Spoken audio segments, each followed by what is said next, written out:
Donald Trump ஆரம்பிக்கும் போதே ஒரு செய்தியை சொன்னாரு. அந்த செய்தியில இருந்து பூனைக்குட்டி வெளியே பாஞ்சிருச்சுன்னு சொல்லுவாங்கல்ல, அது வெளிப்படையாக வந்துவிட்டது. ஏன்னா இந்த 20 அம்ச திட்டத்தை பொறுத்தவரையில் துருக்கியினுடைய அதிபர் அர்துகான் திட்ட தெளிவாக என்ன பண்ணிட்டாருன்னு கேட்டா, இந்த மாநாட்டுக்கு பெஞ்சமின் நெத்தன்யாகு வரக்கூடாது. பெஞ்சமின் நெத்தன்யாகு மாநாட்டுக்கு வந்தா என்னுடைய விமானம் எக்காரணம் கொண்டும் ஈஜிப்ட் விமான நிலையத்தில் தரையிறங்காது, நாங்கள் அப்படியே திருப்பிக்கிட்டு நான் டர்க்கிக்கு போயிடுவேன், நான் வரணும்னு சொல்லி சொன்னா அந்த ஆள் வரக்கூடாதுன்னு சொல்லி அப்துல் ஃபத்தா சிசிக்கு திட்ட தெளிவாக சொல்லிட்டாரு அர்துகான். இன்றைக்கும் அதே ஆச்சரியம் காத்திருந்தது. அயனுடையாத யூனிஃபார்ம், அவர்களுடைய புதிய வாகனங்கள், பயங்கரமான புதிய ஆயுதங்களோடு அவர்கள் வந்து நின்ற காட்சிகளை உலகமே பார்த்தது.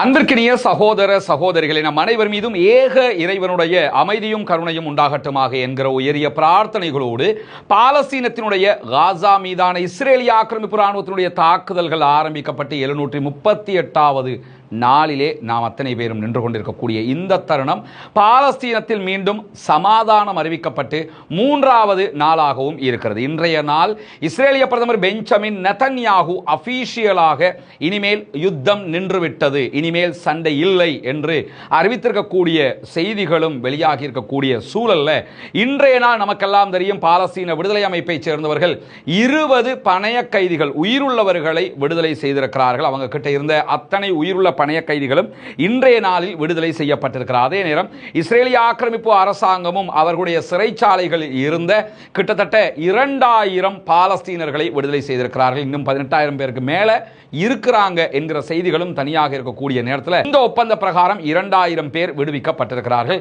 2 தரப்பில் இருந்த கைதிகளும் அவரவர்களுடைய இடங்களுக்கு போய் சேர்ந்திருக்கக்கூடிய சூழல்ல பாலஸ்தீன விடுதலை அமைப்பினர் மிக பிரம்மாண்டமான மக்கள் திரளுக்கு மத்தியில தான் அவர்கள் தங்களுடைய பணைய கைதிகளை கொண்டு வந்து ஒப்படைத்தார்கள். இன்றைக்கும் அதே ஆச்சரியம் காத்திருந்தது.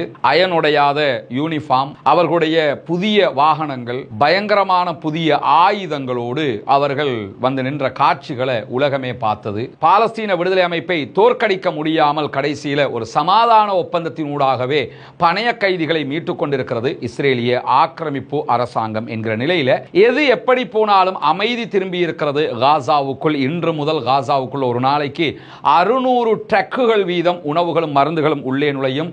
அதற்கு தேவையான பணியாட்கள் உள்ளே நுழைவார்கள். காசா மீண்டும் கட்டியெழுப்பப்படுகிற வேலைகள் செய்யப்படுகிற அதே நேரத்தில் இந்த வீடியோ நம்ம ரெக்கார்ட் பண்ணுகிற இந்த தருணத்திலும் எகிப்தில் ஒரு மாநாடு நடைபெற இருக்கிறது. அதற்காக அமெரிக்க அதிபர் டொனால்ட் ட்ரம்ப் பயணித்துக் கொண்டிருக்கிறார். அந்த மாநாடு இன்னும் ஸ்டார்ட் ஆகல. அது ஆனதுக்கு பிறகு அது பற்றிய செய்திகளையும் உங்களோடு பகிர்ந்து கொள்ள தயாராக இருக்கிறோம். அந்த மாநாட்டுக்கு 20 நாடுகளைச் சேர்ந்த தலைவர்கள் வந்து கொண்டிருக்கிறார்கள்.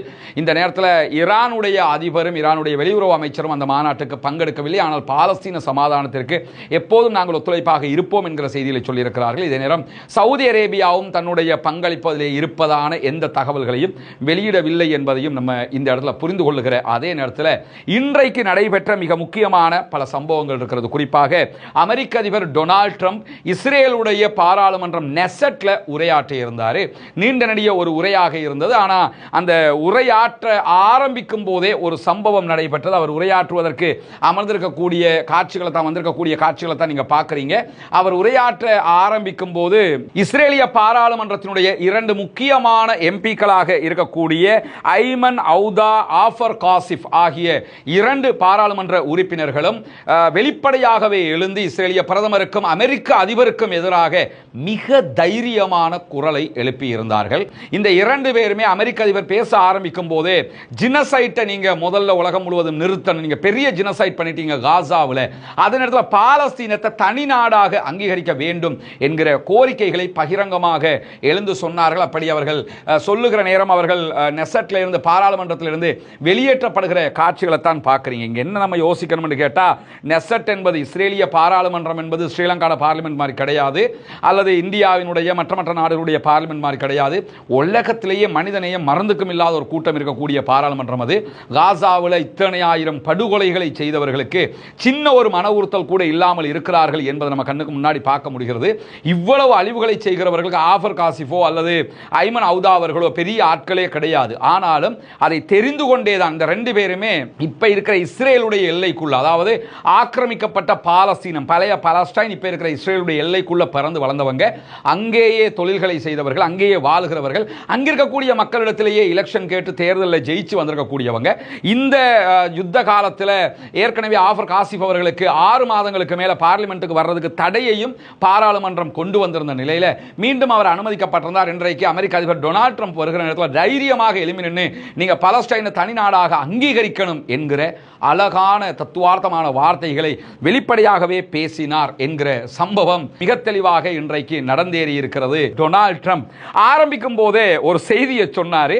அந்த செய்தியில இருந்து பூனைக்குட்டி வெளியே பாஞ்சிருச்சுன்னு சொல்லுவாங்கல்ல, அது வெளிப்படையாக வந்துவிட்டது. ஏன்னா இந்த 20 அம்ச திட்டத்தை பொறுத்தவரையில் டொனால்ட் ட்ரம்ப் அதை அறிவிக்கும் போது இதையெல்லாம் எப்படி ஏற்றுக்கிறது என்கிற மாதிரி நிலைமை இருந்தது. ஆனால் அதில் இருந்து நிறைய சேஞ்சுகளை பண்ணி நாங்கள் ஆயுதத்தை கீழே வைக்க முடியாது, நாங்கள் இப்படி தான் பண்ணுவோம்னு சொல்லி தங்களுடைய நிலைப்பாடு சொல்லி இதுக்கு ஓகேனா தான் நாங்கள் ஓகே ஆகுவோம்னு சொல்லி பாலஸ்தீன விடுதலை அமைப்பினர் மிக கராராக அவர்களுடைய பகுதி நியாயத்தை சொல்லி சாதித்து இருக்கிறார்கள். இந்த ஒப்பந்தத்தை பொறுத்தவரை பாலஸ்தீன விடுதலை அமைப்புக்கு தான் வெற்றி இந்த ஒப்பந்தத்தில் என்பது வெளிப்படையாகவே தெரிகிறது. இப்படியான சூழல்ல அப்ப இதையெல்லாம் தாண்டி நெத்தன்யாகு எப்படி இதுக்கு ஒத்துக்கிட்டாரு? நெத்தன்யாகுடைய அவருடைய அரசியல் எதிர்காலம் இல்லாமல் போயிடும், இப்படியெல்லாம் இருக்குது, அவன் எப்படி ஒத்துக்கிட்டாப்ல என்கிற கேள்வி இருந்து கொண்டே இருக்கும்போது அந்த கேள்விக்கான பதில இன்னைக்கு பேச்ச ஆரம்பிக்கும் போதே அந்த ஆள் சொல்லிட்டு போயிட்டாப்ல. வேற வழியில எப்படி சொல்றாப்லன்னு கேட்டா, அமெரிக்க அதிபர் டொனால்ட் ட்ரம்ப் பேச்சு ஆரம்பிக்கும் போதே இஸ்ரேலுடைய ஜனாதிபதி ஐசக் ஹெர்சாக் அவங்களை மேற்கோள் காட்டி என்ன சொன்னார்னா, அங்க அந்த நாட்டினுடைய சட்டப்படி பிரைம் மினிஸ்டர் செய்திருக்கக்கூடிய குற்றங்களை நீதிமன்றத்தை தாண்டி ஜனாதிபதி பொது மன்னிப்புல மன்னிக்க முடியும், யாரையுமே மன்னிக்க முடியும். அந்த மாதிரி ஒரு சிஸ்டம் வச்சிருக்கிற காரணத்தினால அவர் ஆரம்பிக்கும் போது என்ன சொன்னார்னா, நிறைய 7 ஊழல் குற்றச்சாட்டுகள் பெஞ்சமின் நெத்தன்யாகு மேல இருக்கிறது, அவருடைய ஆட்சி இல்லாம போச்சுன்னு வைங்க, அந்த ஊழல் குற்றச்சாட்டுல உள்ள போக வேண்டி வரும். அதனால ஆரம்பிக்கும் போது என்ன சொன்னார்னா, பெஞ்சமின் நெத்தன்யாகு ரொம்ப நல்ல புள்ள, தங்கமான புள்ள, அந்த ஆளு மேல ஊழல் குற்றச்சாட்டுலாம் இருக்குது, ஜனாதிபதி அவங்க நீங்க என்ன செய்யணும்னா ரொம்ப பரிதாபப்பட்டு அவருடைய ஊழல் குற்றச்சாட்டுகளுக்கு பொது மன்னிப்பு வழங்க வேண்டும், பொது மன்னிப்பு வழங்கி அதை இல்லாமல் ஆக்கிருங்க. இதுதான் பூனைக்குட்டி வெளியே வந்த கதை.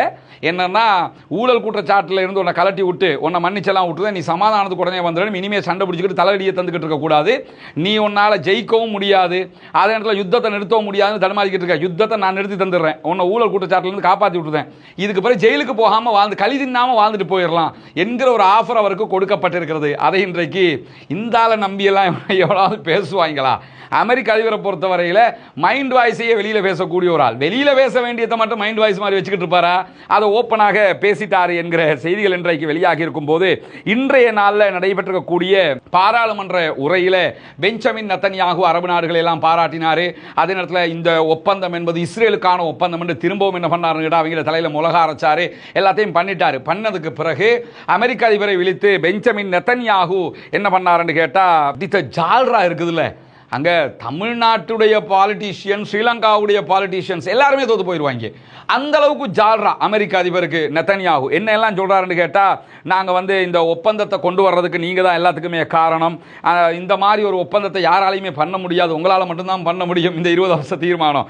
அதுக்கு பிறகு ஆப்ரஹாம் ஒப்பந்தத்தை நீங்க நீட்டிக்கணும்னு நாங்க விரும்புறோம், அரபு நாடுகளோட இஸ்லாமிய நாடுகளோட எங்களை சேர்த்து விடணும், நீங்க நாங்க அவங்க எல்லாம் அண்ணன் தம்பி மாதிரி பழகணும், அதுக்கெல்லாம் நீங்க தான் பண்ண முடியும், யாருமே பண்ண முடியாது, உங்களுடைய தலைமையின் கீழே தான் இந்த பிராந்தியத்தில் அரபு நாடுகளோட நாங்கள் நட்பு கொள்ள முடியும், நீங்க இல்லாம யாருமே அதை பண்ண முடியாது, நீங்க தான் அதை பண்ணணும் அப்படின்னு சொல்லிட்டு இந்த ஒப்பந்தத்தை பாதுகாக்கிறதுல உங்களுடைய தலைமைத்துவம் தான் மிக முக்கியமானது. இந்த ஒப்பந்தத்துக்கு கிட்டத்தட்ட முழு உலகத்தினுடைய ஆதரவையுமே நீங்க தான் பெற்றிருக்கிறீங்க, முழு உலகத்திற்கும் தலைமை தாங்கிறவர் நீங்க தான் சொல்லி அந்த புகழ்ச்சியெல்லாம் நம்ம சொல்லிக் கொண்டிருக்க முடியாது. முழுக்க முழுக்க ஜால்ராவாக அவருடைய பாராளுமன்ற உரையை அவர் அமைத்திருந்ததை நம்ம பார்க்க முடிகிறது. இப்படி பாராளுமன்ற உரையில மீண்டும் மீண்டும் அவர் பாராட்டி பேசி டொனால்ட் ட்ரம்புக்கு கொஞ்சம் சொல்லுவோம்ல, அவர் கொஞ்சம் அப்படிலாம் செஞ்சு விட்டா தான் கொஞ்சம் குழுகுழுப்பா இருப்பார்னு சொல்லி அந்த மாதிரி எல்லாம் ஆக்கி விட்டு, எனவே நீங்க எங்களுக்கு எப்பயுமே ஒத்துழைப்பாக இருக்கணும் என்கிற செய்திகளை எல்லாம் அவர் சொல்லி முடித்ததை நம்ம பார்த்திருக்கிறோம். இப்படியான ஒரு சூழல்ல இன்றைய தினம் ஈஜிப்ட்ல நடக்கக்கூடிய பேச்சுவார்த்தைகளுக்கு பல நாடுகளைச் சேர்ந்த தலைவர்கள், கிட்டத்தட்ட 20 நாடுகளைச் சேர்ந்த தலைவர்கள் வருவதாக சொல்லப்படுகிற நிலையில பெஞ்சமின் நெத்தன்யாகுவும் ஈஜிப்டினுடைய காசா மாநாட்டிற்கு வருகை தருவதாக காலையிலேயே அறிவிச்சு நானும் வருவேன் சொல்லியிருந்தார். ஆனால் இப்போ சற்று நேரத்துக்கு முன்பதாக அவர் வரமாட்டாரு அப்படின்னு சொல்லி அறிவிச்சாங்க. அதுக்கு காரணம் என்ன சொன்னாங்கன்னா, இந்த லீவு எல்லாம் நெருங்குறதுனால இப்போ அவர்களுடைய லீவு நாட்கள் வருகிறதா நாட்டில், அதனால் அவர் கொஞ்சம் இருக்கணும், பல வேலைகளை செய்யணும்னு சொல்லி அப்படி தானே போக முடியாத உண்மை காரணத்தை சொல்லாமல் தவிர்க்க முடியாத காரணத்தினான்னு சொல்லுவாங்கல்ல, அந்த மாதிரி காரணம் சொல்லிருக்காரு. ஆனால் காரணம் அதுவல்ல, அவர் வராமல் விட்டதுக்கான காரணம் துருக்கியினுடைய அதிபர் அர்துகான் திட்ட தெளிவாக என்ன பண்ணிட்டாருன்னு கேட்டால், இந்த மாநாட்டுக்கு பெஞ்சமின் நெத்தன்யாகு வரக்கூடாது. பெஞ்சமின் நெத்தன்யாகு மாநாட்டுக்கு வந்தால் என்னுடைய விமானம் எக்காரணம் கொண்டும் ஈஜிப்ட் விமான நிலையத்தில் தரையிறங்காது, நாங்கள் அப்படியே திருப்பிக்கிட்டு நான் டர்க்கிக்கு போயிடுவேன், நான் வரணும்னு சொல்லி சொன்னால் அந்த வரக்கூடாதுன்னு சொல்லி அப்துல் ஃபத்தா சிசிக்கு திட்ட தெளிவாக சொல்லிட்டாரு அர்துகான். அவர் சொன்னதுதான் தாமதம். இந்த செய்தி பெஞ்சமின் நெத்தன்யாகுக்கு எத்தி வைக்கப்பட்டது. இந்த செய்தி ஊடகங்கள் எல்லாம் வைரலாக பரவினதோட தவிர்க்க முடியாத காரணத்தினால் தலைவன் வரமாட்டான் என்று சொல்லி என்ன பண்ணிட்டாங்கன்னு கேட்டா, நாங்க வரல என்று சொல்லி சைலண்ட் ஆயிட்டாப்ல. இந்த விஷயத்தில் உண்மையிலே அர்துகான் பாராட்டுக்குரியவர். அவர் கெத்தாக இந்த அறிவிப்பை செஞ்சார்ல, நான் வரமாட்டேன்னு. ஏன்னா இவனெல்லாம் மனுஷன் உட்காருவானா, இவ்வளவு அவர் தெளிவாகவே சொன்னார். இவ்வளவு கொடூரங்களை பண்ணி இத்தனை மக்களை கொன்று குவிச்சவங்களோட நாங்கள் எப்படி மேடை ஏறுறது, அதெல்லாம் சாத்தியப்படாத, அவர் வரக்கூடாது அப்படின்னு சொல்லிட்டாரு. அந்த அடிப்படையில் அவர் வரல. மற்ற எல்லாருமே ஜோர்டானுடைய மன்னர் வாரண்டாரு, மற்றவங்க எல்லாருமே வாரண்டாங்க, எல்லோருமே நாங்கள் வாரம் இருக்கிறாங்க. ஆனால் இவங்க வர முடியாதுன்னு சொன்னார். உண்மையிலேயே ஒரு பாராட்டத்தக்க ஒரு அறிவிப்பாக அவருடைய அறிவிப்பு. அதனால தான் பெஞ்சமின் நெத்தன்யாகு இந்த மாநாட்டுக்கு வரவில்லை என்கிற செய்திகள் வெளியாகி இருக்கிறார். அதே நேரத்தில் இன்றைக்கு இந்த ஏர்ஃபோர்ஸ் ஒன்ல ஏறும்போதே அமெரிக்காவில் இருந்து இஸ்ரேலுக்கு பயணப்பட்டாரா இல்லையா அமெரிக்க அதிபர். அந்த நேரத்தில் மீடியாக்கள் அவர்கிட்ட பல கேள்விகளை கேட்டாங்க.